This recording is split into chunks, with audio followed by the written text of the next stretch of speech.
Located on one of America's earliest roadways, the federal-style house known as Hearthside provides an important connection to the history of this community.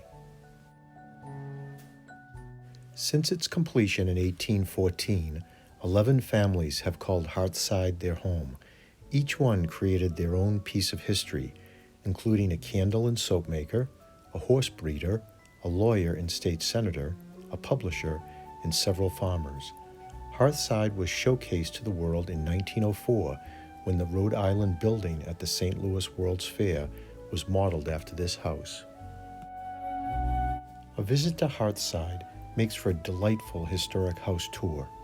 We had the pleasure of visiting during the holiday season, featuring festive decor and a staff of friendly, knowledgeable docents dressed in period finery.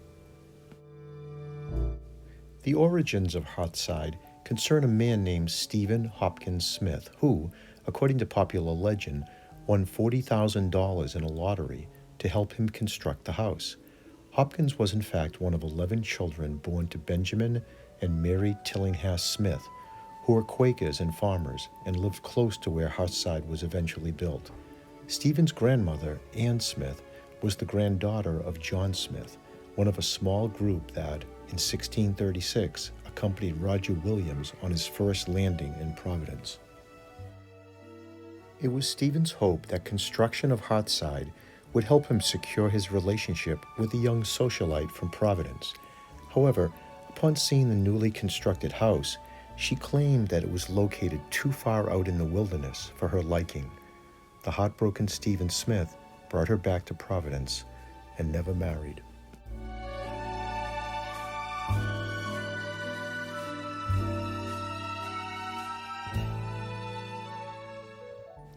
While Smith would never reside in the house of his own construction, he would go on to a successful business career, part of which was playing a critical role in the development of the Blackstone River Canal, which moved goods for 45 miles from Providence to Worcester, Massachusetts.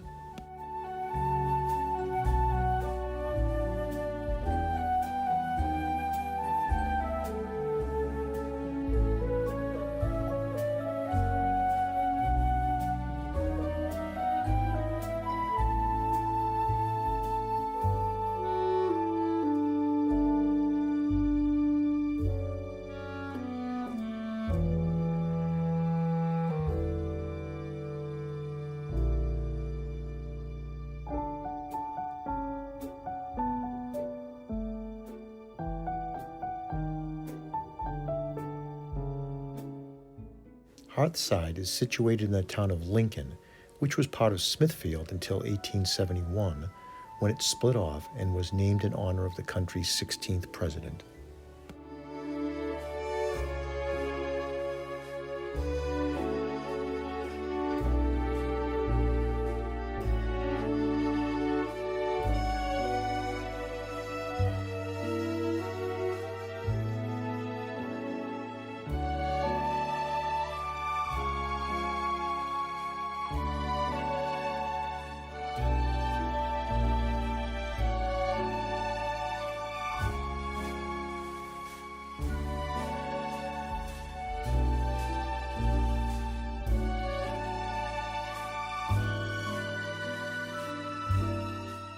Another family that called Hearthside home were the Talbots.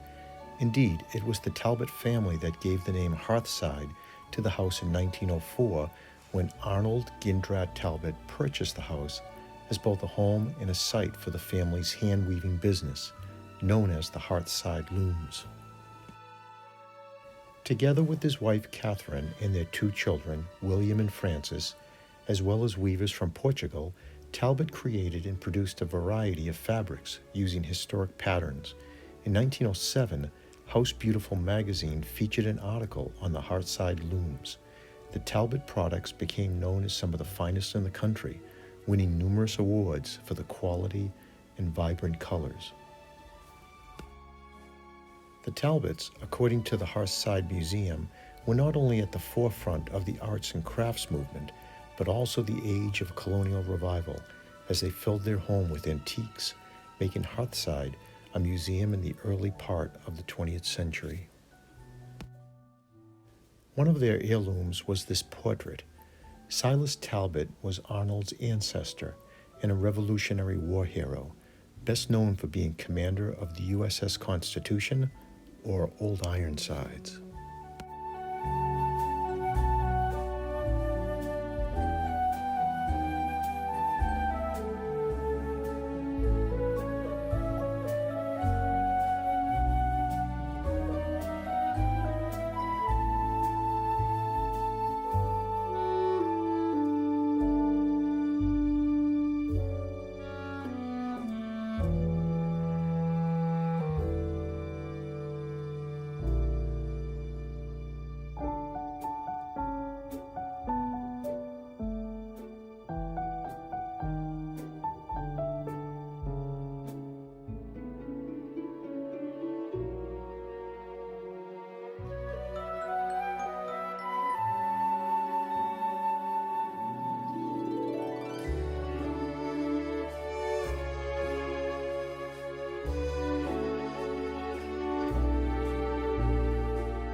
The last family to call Hearthside their home was Andrew and Penelope Mowbray and their 3 children.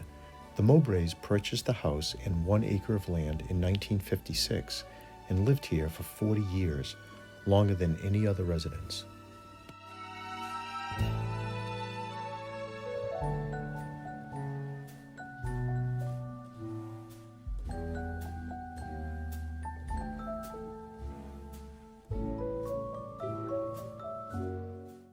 The Mowbray family, notes the Hearthside Museum, were devoted history buffs, and Andrew was responsible for nominating Hearthside for the National Register of Historic Places in 1972. Andrew was an avid collector, especially of military memorabilia, and his extensive collection of antiques, guns, and swords filled the house. Andrew was also owner of Mowbray Publishing Company, specializing in historical books, and he was the owner of antique cars, several of them early models of the Rolls-Royce. He appeared with one of the cars in the 1974 movie The Great Gatsby, filmed in Newport, Rhode Island, and starring Robert Redford.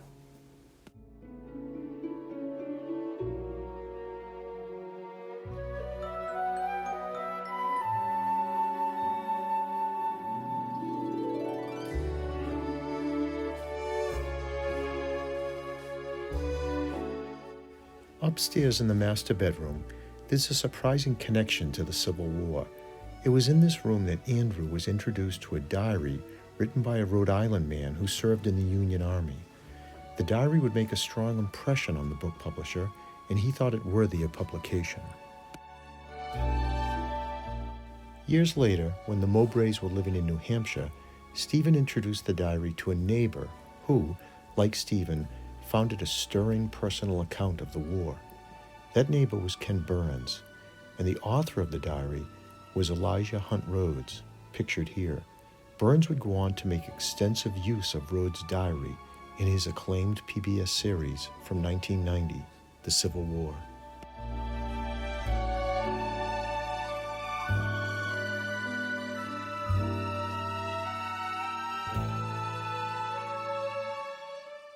Andrew Mowbray also published the town of Lincoln's 100th anniversary book, Once in 100 Years.